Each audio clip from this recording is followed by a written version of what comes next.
गांव फिर से शांत था।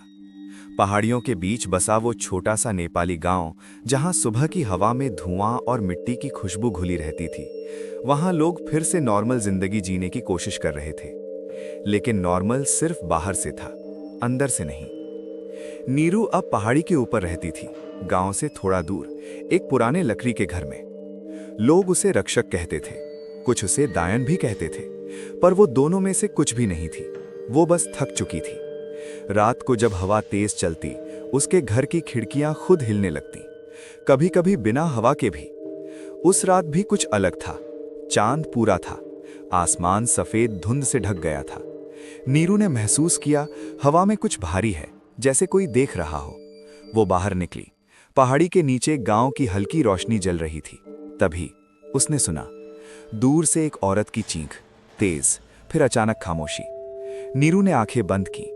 उसकी आंखों के अंदर अंधेरा हिलने लगा, जैसे उसके अंदर कोई जग गया हो। उसने धीरे से कहा, फिर से शुरू हो गया। नीचे गांव में रमीला नाम की लड़की अपने घर से गायब हो चुकी थी। दरवाजा अंदर से बंद था, खिड़की टूटकर खुली हुई थी, और जमीन पर लाल धागे का छोटा सा टुकड़ा पड़ा था। अगली सुबह गांव में हंगामा था। लोग फिर से डर गए थे। श्राप वापस आ गया। ये सब उस लड़की की वजह से है। कुछ लोग नीरू का नाम ले रहे थे, कुछ चुप थे। नीरू धीरे से गांव में आई। लोग उसे देखकर पीछे हट गए। उसने झुककर लाल धागे को उठाया। जैसे ही उसने छुआ, उसकी आंखों के सामने एक सीन चमका। एक अंधेरा कमरा, 7 लोग सर्कल में खड़े, बीच में जलती हुई लाल मोमबत्ती, और एक आवाज, 8वां सैक्रिफाइस बाकी है। नीरू ने हाथ झटका। उसकी सांसें तेज हो गईं। ये सिर्फ श्राप नहीं था, ये कोई संगठन था, कोई जो अब भी जिंदा था। उस रात नीरू ने सपना नहीं देखा, सपने ने उसे देखा। वो खुद को एक पुराने गिरजे के अंदर पाती है। दीवारों पर खून से लिखा है, महाशून्य। उसके पीछे कदमों की आहट है। वो मुड़ती है। नीरज खड़ा है, लेकिन वो जिंदा इंसान जैसा नहीं लगता। उसकी त्वचा सफेद, आंखें बिल्कुल काली। वो धीरे से बोलता है, तुमने सोचा सब खत्म हो गया? नीरू चीख कर जाग जाती है। पसीना, तेज धड़कन, और उसके हाथ पर एक नया निशान, लाल रंग का, 8 नंबर का। दूर शहर में एक अंडरग्राउंड कमरे में 7 लोग बैठे हैं। उनके हाथ में वही लाल धागा। बीच में एक फोटो जल रही है। फोटो में नीरू। एक आदमी धीरे से बोलता है, वो रेडी है। दूसरा कहता है, नहीं, वो ही वैसल है। तीसरा मुस्कुराता है, इस बार हम उसे खुद चलकर आने देंगे। कैमरा धीरे धीरे जूम करता है। अंधेरे में एक और इंसान खड़ा है।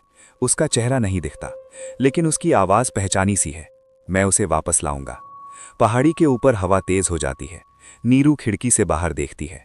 दूर अंधेरे में एक परछाई खड़ी है। इस बार सपना नहीं, वो सच में है। वो धीरे से चलकर रोशनी में आता है। नीरज। उसके होठों पर हल्का सा टेढ़ा सा स्माइल, और आंखों में बिल्कुल इंसानियत नहीं। वो सिर्फ एक लाइन बोलता है, इस बार मैं अकेला नहीं आया। हवा अचानक रुक जाती है, और कहानी फिर से शुरू हो जाती है। रात खत्म नहीं हुई थी। चांद अब भी पहाड़ी के ऊपर अटका हुआ था, जैसे वक्त रुक गया हो। हवा चल रही थी, लेकिन आवाज नहीं आ रही थी। नीरू दरवाजे पर खड़ी थी। उसके सामने नीरज, लेकिन वो नीरज नहीं था जिसे वो जानती थी। उसका चेहरा वही था, आंखों का शेप वही, लेकिन आंखों के अंदर बिल्कुल अंधेरा, जैसे कोई गहरा कुआं हो जिसमें रोशनी कभी पहुंच ही नहीं सकती। तुम? नीरू के होठों से निकला। नीरज धीरे से मुस्कुराया। मैं नहीं, उसने हल्का सा सर झुकाकर कहा। हम। उसके पीछे हवा में कुछ हिलता दिखा, जैसे 6-7 परछाइयां एक साथ सांस ले रही हों। नीरू ने अपनी आंखें बंद की। उसके अंदर की काली एनर्जी हिलने लगी, जैसे कोई जानवर जंजीर तोड़ने की कोशिश कर रहा हो। चले जाओ, नीरू ने धीरे से कहा। नीरज एक कदम आगे बढ़ा। जैसे ही वो रोशनी में आया, उसकी गर्दन पर लाल धागों का घेरा दिखा, टाइट, जैसे किसी ने उसे बांध रखा हो। तुमने मुझे छोड़ा नहीं था, उसने धीरे से कहा। तुमने मुझे अधूरा छोड़ा था। अचानक उसकी आवाज 2 हो गई, फिर 3, फिर 7। एक ही लाइन 7 आवाजों में। 8 बलिदान बाकी है। हवा इतनी तेज चलने लगी कि लकड़ी का घर कांपने लगा। नीरू ने हाथ उठाया। उसकी आंखों में काला प्रकाश चमका। जमीन पर एक चक्र सा बन गया।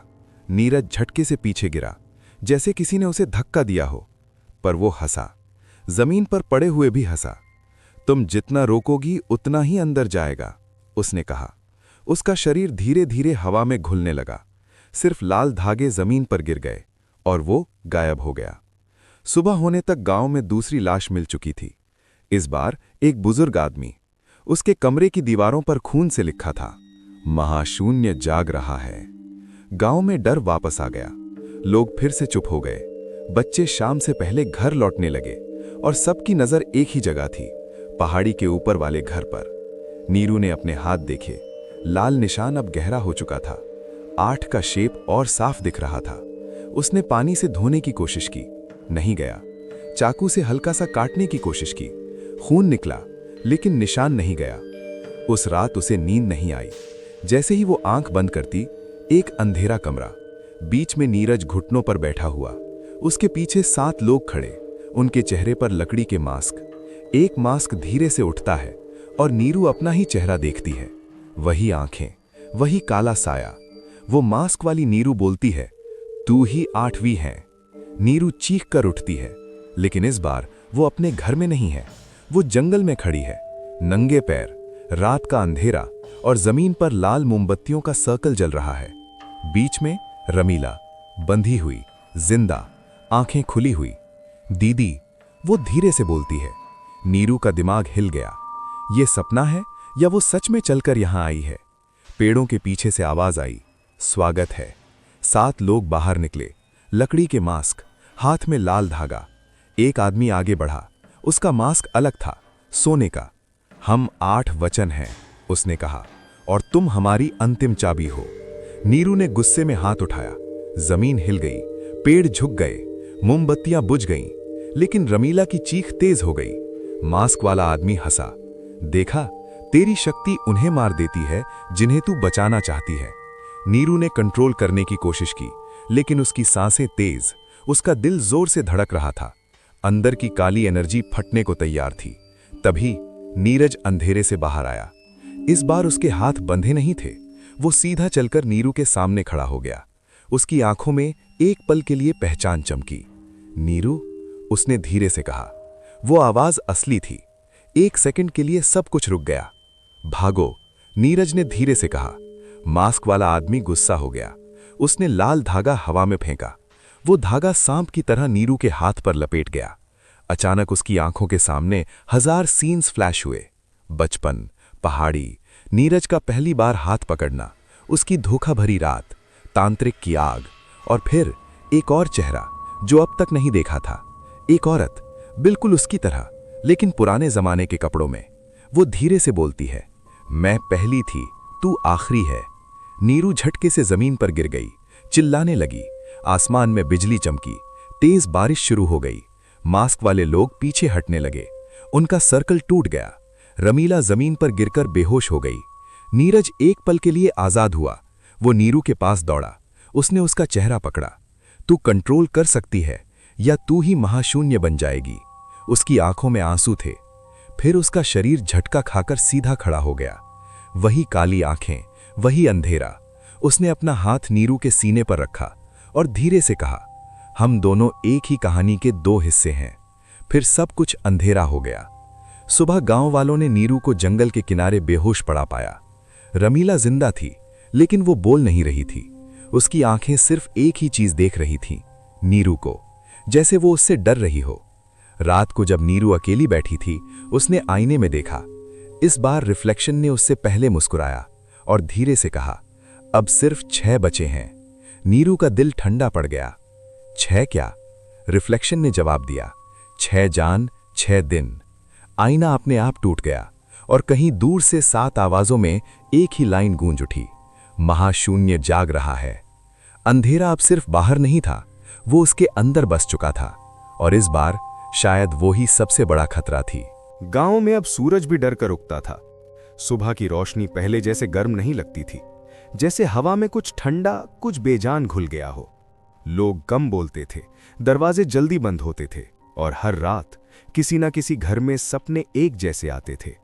लाल धागे, अंधेरा कमरा, 7 परछाइयां, और बीच में नीरू। पहाड़ी के ऊपर अपने घर में नीरू 3 दिन से बाहर नहीं निकली थी। उसने खाना नहीं खाया, पानी कम पिया, नींद बिल्कुल नहीं। आईने के टूटे हुए टुकड़े अब भी जमीन पर पड़े थे। हर टुकड़े में उसका चेहरा अलग लग रहा था। कहीं वो रो रही थी, कहीं मुस्कुरा रही थी, कहीं उसकी आंखें पूरी काली थीं। वो धीरे से एक टुकड़ा उठाती है। उसमें रिफ्लेक्शन बोलता है 6 दिन। नीरू ने टुकड़ा जोर से फेंक दिया। चुप हो जा, वो चीखी, लेकिन आवाज बाहर नहीं, अंदर गूंजी। चुप हो जा, जैसे घर खुद उसकी आवाज वापस उस पर फेंक रहा हो। उस रात उसे महसूस हुआ कोई उसके घर के नीचे खड़ा है। वो धीरे से खिड़की के पास गई। नीचे अंधेरे में 6 लाल बिंदु चमक रहे थे। आंखें। 1 सेकंड के लिए बिजली चमकी और वो सब गायब। लेकिन जमीन पर लाल धागे का गोल चक्र बना हुआ था। इस बार मैसेज सीधा था। टाइम शुरू हो चुका था। गांव में चौथी लाश मिलती है। इस बार एक छोटा लड़का, उसके हाथ में लाल धागा लपेटा हुआ। उसकी मां पागल होकर चिल्लाती है, रक्षक ने नहीं बचाया, रक्षक ने नहीं बचाया। लोग चुप रहते हैं। कुछ लोग पहाड़ी की तरफ देखते हैं, कुछ कहते हैं श्राप वापस आ गया, कुछ कहते हैं श्राप कभी गया ही नहीं। नीरू ने जब वो लाश देखी, उसकी सांसें रुक गईं। उसके दिमाग में फ्लैश हुआ, वही जंगल का सर्कल, वही मास्क वाले लोग, वही गोल्डन मास्क वाला आदमी। और इस बार गोल्डन मास्क धीरे से उतरता है, अंदर का चेहरा दिखता है। एक आदमी जिसे नीरू पहचानती है, गांव का स्कूल टीचर आरव, जो हमेशा शांत रहता था, जो उससे बेटी कहता था, वही। उस रात नीरू सीधा स्कूल पहुंची। अंधेरा, खाली कमरा, ब्लैक बोर्ड पर सफेद चौक से लिखा था, अंतिम दरवाजा खुलने वाला है। पीछे से आवाज आई, तुमने देख लिया। नीरू मुड़ती है। आरव वहीं खड़ा है, इस बार मास्क के बिना। तुम लोगों को मार रहे हो, नीरू ने कहा। आरव मुस्कुराया, नहीं, हम तुम्हें बना रहे हैं। मैं क्या हूं? वेसल। ये शब्द सुनते ही नीरू के कान में घंटी बजने लगती है। आरव धीरे धीरे उसके करीब आता है। महाशून्य कोई राक्षस नहीं, वो शक्ति है, पुरानी, अधूरी। उसे एक शरीर चाहिए, और तुम? चुप, नीरू ने हाथ उठाया। क्लासरूम की खिड़कियां टूट गईं, बेंच हवा में उठ गए। आरव बिल्कुल नहीं हिला। कंट्रोल, वो धीरे से बोलता है, यही तुम्हारी सबसे बड़ी कमजोरी है। अचानक नीरू के पीछे से आवाज आई, नीरू। वो आवाज नीरज की थी। वो दरवाजे पर खड़ा था। इस बार उसकी आंखों में अंधेरा कम था, जैसे वो लड़ रहा हो। वो झूठ बोल रहा है, नीरज ने कहा। तुम वेसल नहीं, तुम चाबी हो। आरव हंसा। चाबी या दरवाजा, फर्क क्या है? अचानक क्लासरूम की लाइट्स खुद जलने बुझने लगती हैं। दीवारों पर परछाइयां हिलने लगती हैं। 1 सेकंड में कमरा बदल जाता है। ब्लैक बोर्ड गायब, दीवारों पर पुराने सिंबल, लाल रंग से बना हुआ 8 का चिन्ह। जमीन पर 6 नाम लिखे हुए, 4 नाम पर क्रॉस लगा हुआ। 2 नाम अभी साफ, उनमें से एक नीरू, दूसरा नीरज। नीरू का दिल रुक सा जाता है। ये क्या है? आरव धीरे से बोलता है, अंतिम 2। नीरज चीखता है, झूठ, ये रिचुअल अधूरा है। आरव उसकी तरफ देखकर कहता है, तुम्हें अभी भी लगता है तुम अलग हो? उसने हाथ उठाया। लाल धागे नीरज के शरीर पर लपेटे गए। नीरज जमीन पर गिरकर तड़पने लगा। उसकी चीख इंसानी नहीं थी, जैसे 2 आवाजें एक साथ निकल रही हों। नीरू का कंट्रोल टूटने लगा। उसकी आंखें काली हो गईं। हवा में काली लहरें फैल गईं। स्कूल की छत फटने लगी। आरव जोर से बोला, अभी नहीं, अभी दरवाजा मत खोलो। लेकिन देर हो चुकी थी। नीरू के पीछे हवा में एक बड़ा सा अंधेरा दरवाजा बन गया, गोल, बिल्कुल 8 के शेप जैसा। उसके अंदर सिर्फ शून्यता, कोई रोशनी नहीं, कोई आवाज नहीं, सिर्फ खाली, महाशून्य। दरवाजे के अंदर से ठंडी हवा निकली और एक आवाज, बहुत गहरी, बहुत पुरानी, अंतिम 2। नीरू की सांसें रुकने लगी। उसका शरीर हवा में उठ गया। नीरज चीख रहा था। आरव पहली बार डरा। बंद करो, ये वक्त नहीं। दरवाजे के अंदर से एक काली लहर निकली, सीधा नीरू के सीने में घुस गई। उसकी आंखें बिल्कुल सफेद हो गईं, फिर पूरी काली, फिर नॉर्मल। सब कुछ 1 सेकंड में शांत हो गया। स्कूल फिर से नॉर्मल क्लासरूम बन गया। ब्लैक बोर्ड वापस, बेंच अपनी जगह, लाल सिंबल गायब। आरव पसीने में भीगा खड़ा था। नीरज जमीन पर बेहोश। नीरू सीधी खड़ी थी, बिल्कुल शांत, बिल्कुल एक्सप्रेशनलेस। वो धीरे से बोली, अब सिर्फ 2 दिन। आरव पीछे हट गया। तुम्हें याद नहीं होगा, वो बोलने लगा। नीरू ने उसकी तरफ देखा। उसकी आंखों में अब कोई डर नहीं था, सिर्फ गहरा अंधेरा। सब याद है, उसने धीरे से कहा। और फिर वो मुस्कुराई, वैसी मुस्कान जो इंसान नहीं देता। उस रात गांव में सबने एक ही सपना देखा। आसमान में एक बड़ा सा 8 बना हुआ और उसके नीचे नीरू, न रक्षक न इंसान, बस एक दरवाजा, और वो धीरे धीरे खुल रहा था। पहाड़ी के ऊपर हवा बिल्कुल रुक चुकी थी। नीरू अकेली खड़ी थी। नीरज उसके पीछे आया। तुम ठीक हो? उसने धीरे से पूछा। नीरू ने पीछे देखा। 1 सेकंड के लिए वो वही पुरानी नीरू लगी। फिर उसने कहा, तुम मुझे रोक पाओगे? नीरज ने जवाब नहीं दिया। उसने सिर्फ उसका हाथ पकड़ा, और पहली बार नीरू को लगा उसका हाथ ठंडा नहीं, बिल्कुल गर्म है। लेकिन पीछे अंधेरे में वो गोल दरवाजा अब भी हवा में हल्का सा दिख रहा था, और अंदर से आवाज आ रही थी, अंतिम रात नजदीक है। अंधेरा अब सच में जाग चुका था। गांव में अब सिर्फ 2 चीजें बची थीं, खामोशी और इंतजार। हर घर में दिए जल रहे थे। हर माँ अपने बच्चे को सीने से लगाकर सुला रही थी। हर आदमी रात भर जाग रहा था। सबको पता था कुछ होने वाला है, लेकिन क्या, ये सिर्फ नीरू जानती थी। पहाड़ी के ऊपर हवा बिल्कुल रुक चुकी थी। नीरू घर के बाहर खड़ी थी। उसकी आंखों के नीचे काले घेरे गहरे हो चुके थे। हाथ पर बना 8 का निशान अब जलता हुआ महसूस हो रहा था। नीरज पीछे खड़ा था। तुम मुझे सच क्यों नहीं बताती? उसने धीरे से पूछा। नीरू ने आसमान की तरफ देखा। कल रात दरवाजा पूरा खुल जाएगा। फिर या तो मैं रहूंगी या सब कुछ खत्म। नीरज का गला सूख गया। मतलब? नीरू ने उसकी तरफ देखा। महाशून्य शरीर चाहता है। अगर मैं अलाउ कर दूं, वो मेरे अंदर पूरा आ जाएगा। अगर मैं मना कर दूं, वो गांव के हर इंसान को तोड़कर अपना रास्ता बना लेगा। तीसरा ऑप्शन? नीरू की हल्की सी हंसी निकली। तीसरा ऑप्शन हमेशा कहानियों में होता है। उस रात नीरू ने खुद को बांध दिया। लकड़ी के घर के बीच में एक सर्कल बनाया, लाल धागे जलाए, पुराने मंत्र लिखे। नीरज बाहर बैठा रहा। रात के 12 बजे जमीन हिलने लगी। पहाड़ी के नीचे से लाल रोशनी उठी, जैसे जमीन के अंदर कुछ सांस ले रहा हो। घर के अंदर नीरू की चीख सुनाई दी। नीरज भागकर अंदर घुसा। सीन देखकर उसका खून जम गया। नीरू हवा में लटकी हुई थी। उसके पीछे वही गोल दरवाजा अब पूरा खुल चुका था। अंदर सिर्फ अंधेरा नहीं, चेहरे, 1000 चेहरे, रोते हुए, चिल्लाते हुए। ये क्या है? नीरज चीखा। एक गहरी आवाज गूंजी। यादें। हर वो जान जो अधूरी गई, हर वो रूह जो इंसाफ चाहती थी। नीरू का शरीर कांप रहा था। मैं वैसल नहीं हूं, वो टूटते हुए बोली। आवाज हंसी। तुम ही तो हो। अचानक दरवाजे से काली लहर निकली, सीधा नीरज की तरफ।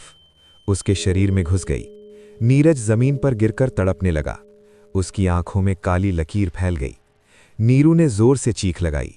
उसकी चीख में सिर्फ डर नहीं था, गुस्सा था, दर्द था और प्यार भी। उसे छोड़ो। दरवाजे के अंदर के चेहरे एक साथ बोले, तुम दोनों अलग नहीं। नीरू ने आंखें बंद की। उसने अपने बचपन का पहाड़ याद किया, नदी, मंदिर, नीरज का पहली बार मुस्कुराना।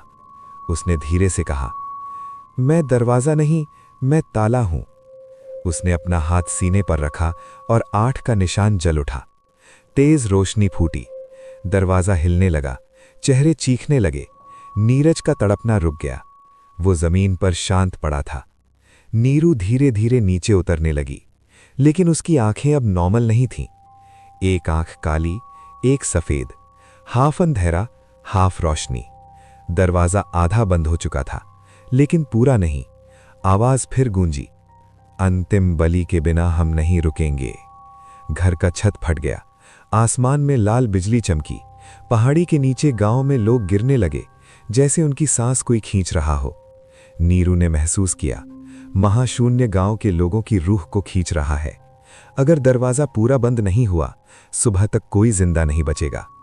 तभी पीछे से आवाज आई, अब समझी? आरव अंधेरे में खड़ा था। अंतिम बलि जरूरी है। नीरू ने उसे घूर कर देखा। कौन? आरव ने नीरज की तरफ इशारा किया।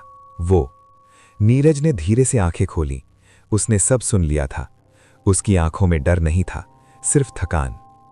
शायद यही सही है, वो धीरे से बोला। नीरू का दिल टूट गया। चुप रहो। आरव आगे बढ़ा। एक जान के बदले पूरा गांव, बैलेंस, रिचुअल कंप्लीट। हवा और तेज हो गई। गांव के लोग नीचे गिर रहे थे, बच्चे रो रहे थे। नीरू का कंट्रोल फिर टूटने लगा। उसके अंदर का अंधेरा चीख रहा था, कर दो, कंप्लीट करो, सब खत्म करो। लेकिन उसके दिल के किसी कोने में एक आवाज और थी, प्यार बलि नहीं होता। नीरू ने नीरज का हाथ पकड़ा। उसका हाथ अब भी गर्म था। मैं तुम्हें नहीं दूंगी, आरव चीखा। फिर सब मरेंगे। नीरू की आंखों में आंसू आ गए। दरवाजा फिर से खुलने लगा। आसमान लाल हो गया। महाशून्य की आवाज इतनी तेज हुई कि पहाड़ी का पत्थर टूटने लगा। नीरू ने जोर से चीख कर कहा, अंतिम बनी मैं हूं। सब कुछ एक सेकंड के लिए रुक गया। आरव का चेहरा सफेद पड़ गया। तुम समझती नहीं। समझ गई, नीरू ने कहा। मैं दरवाजा हूं, मैं ही दरवाजा बंद करूंगी। वो दरवाजे की तरफ चलने लगी। नीरज ने उसका हाथ जोर से पकड़ा। मत जाओ। नीरू मुस्कुराई। इस बार इंसानी मुस्कान। इस बार मैं भाग नहीं रही। वो दरवाजे के बिल्कुल सामने खड़ी हो गई। अंधेरा उसके चेहरे को छू रहा था। महाशून्य की आवाज धीरे से बोली, तुम खुद को दे दोगी? नीरू ने आंखें बंद की, सिर्फ अंधेरे को, और वो एक कदम आगे बढ़ी। दरवाजा उसे निगलने लगा। नीरज चीखा। आरव पीछे हट गया। गांव में सांस वापस आने लगी। लेकिन दरवाजा पूरा बंद होने से पहले अंदर से एक और हाथ निकला, काला, लंबा, और उसने नीरू का कंधा पकड़ लिया। आवाज हंसी, तुम अकेली नहीं आओगी। स्क्रीन अंधेरा। अंतिम रात अभी बाकी थी। सब कुछ अंधेरा हो गया। नीरज की चीख हवा में जम सी गई। आरव पीछे गिर गया। पहाड़ी की जमीन फटकर फिर से बंद हो गई और नीरू गायब। गांव में सुबह हुई। सूरज निकला। हवा फिर से चलने लगी। लोग एक एक करके उठने लगे। किसी को याद नहीं था कल रात क्या हुआ। सिर्फ एक अजीब सा बोझ दिल पर, जैसे कोई सपना देखा हो लेकिन याद ना हो। पहाड़ी के ऊपर घर खाली था। लकड़ी की दीवारें ठीक थीं, दरवाजा बंद था, लेकिन बीच में जमीन पर जला हुआ 8 का निशान अब भी धुआं दे रहा था। नीरज वहीं बैठा था, चुप। 3 घंटे, 4 घंटे, 5 घंटे। आरव धीरे से आया। रिचुअल कंप्लीट नहीं हुआ, उसने धीरे से कहा। नीरज ने उसकी तरफ देखा भी नहीं। वो जिंदा है, नीरज ने धीरे से बोला। आरव हल्का सा हंसा। जिंदा? हाँ, लेकिन इस दुनिया में नहीं, अंदर। नीरू ने आंखें खोली। वो खड़ी थी, ना पहाड़, ना घर, ना गांव, सिर्फ शून्यता। नीचे जमीन नहीं थी, ऊपर आसमान नहीं था, सिर्फ एक लंबी अनंत जगह जहां हवा भी आवाज नहीं करती। दूर एक दरवाजा लटका हुआ था, गोल, 8 के शेप जैसा। उस दरवाजे के पीछे से हजारों सांसें आ रही थीं। महाशून्य। तुम आ ही गईं, आवाज गूंजी। नीरू ने अपने हाथ देखे। उसका शरीर हल्का था, जैसे वो रूह हो। मैं बलि नहीं हूं, नीरू ने धीरे से कहा। आवाज हंसी। तुम बलि नहीं, बैलेंस हो।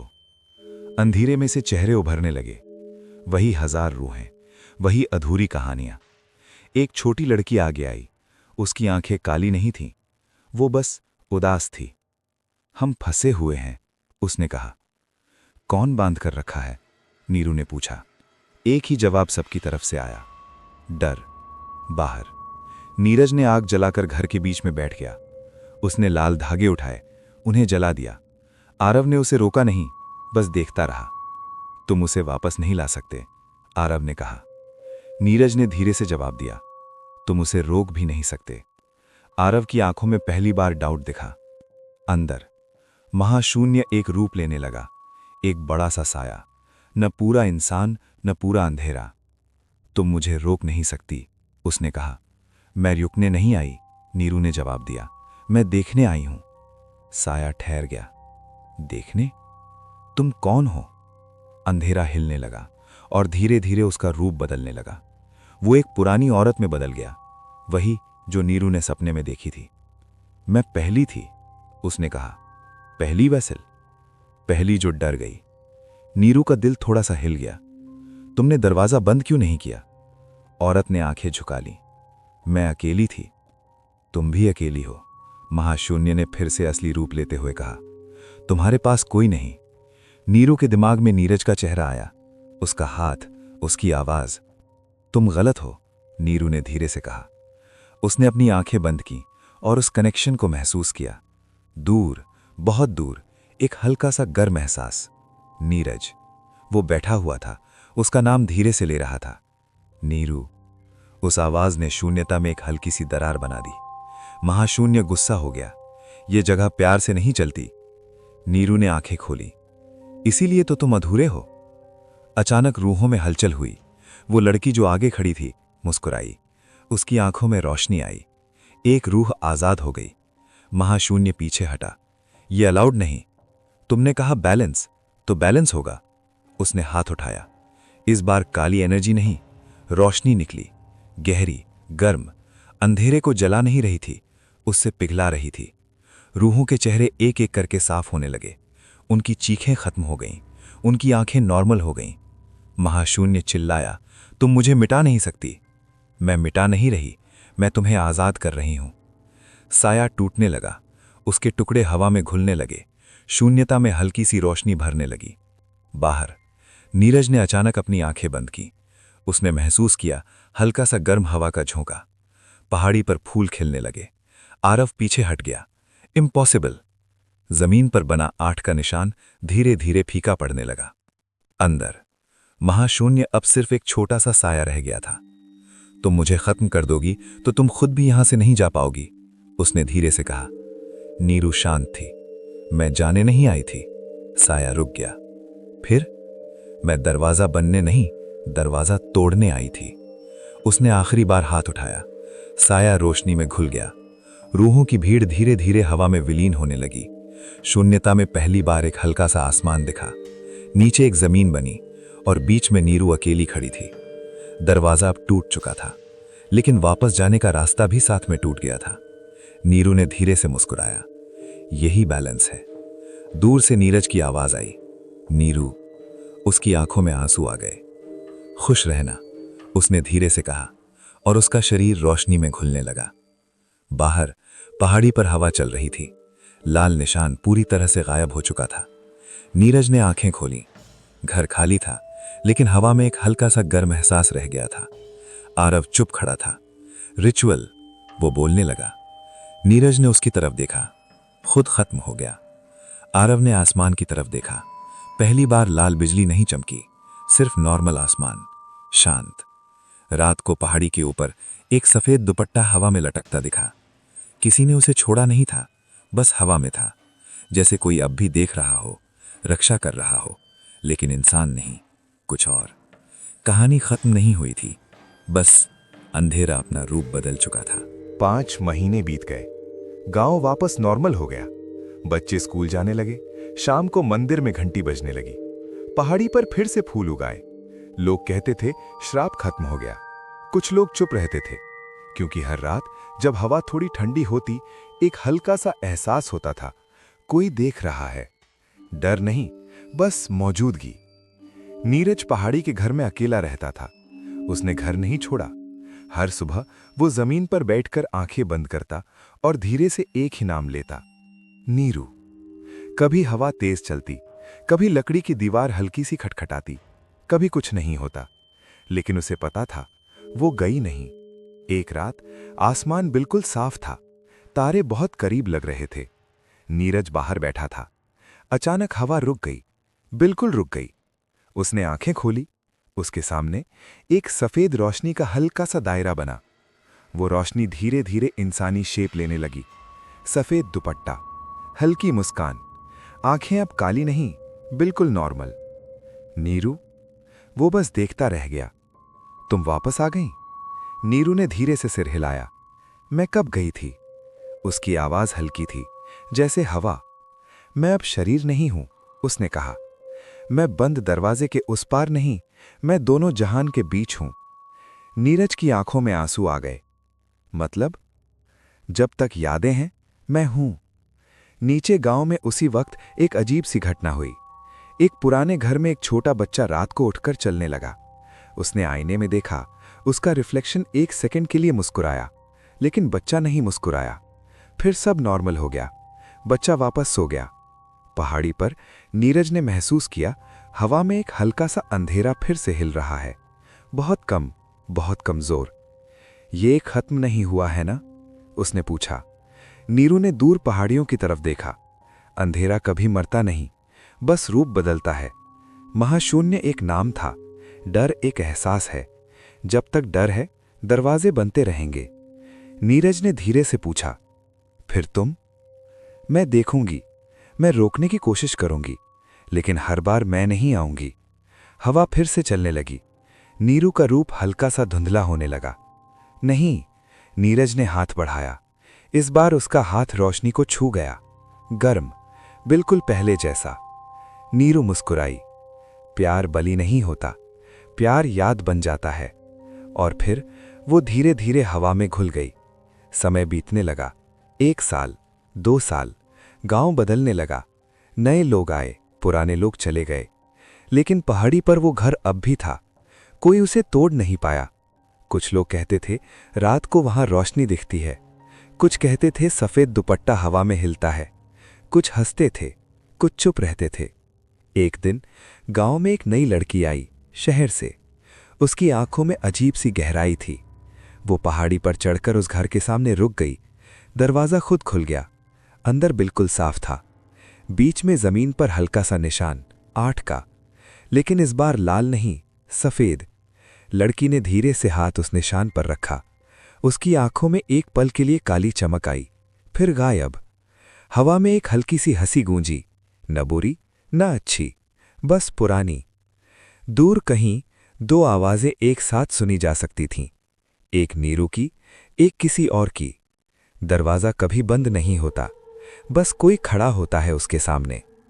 कैमरा धीरे धीरे पहाड़ी से दूर जाता है।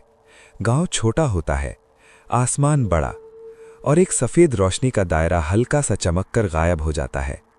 कहानी यहीं खत्म होती है, लेकिन सच शायद कभी नहीं।